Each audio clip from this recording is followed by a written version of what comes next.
Welcome to the Banker Lamp. Please enjoy the video. You start by confirming that 5G is available at your address and which bands are strongest. This matters because antennas and routers are band-specific.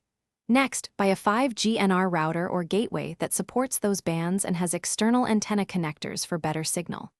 Make sure your home backhaul, fiber, cable, or high-speed LTE can handle expected throughput, otherwise the 5G access won't improve real speed.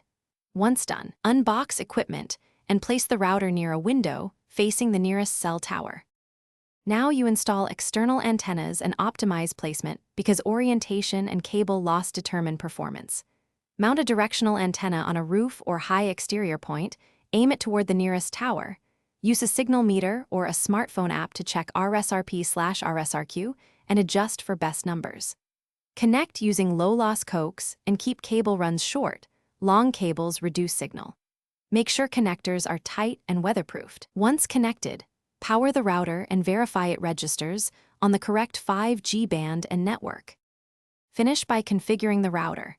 Enter the carrier APN, apply firmware updates, and if your device allows, lock to the best-performing 5G band to avoid band hopping.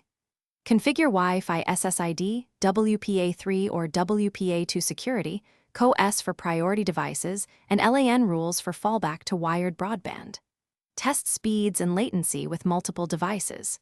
If performance lags, re-aim the antenna, shorten or replace coax. Try a different router location, or enable band lock.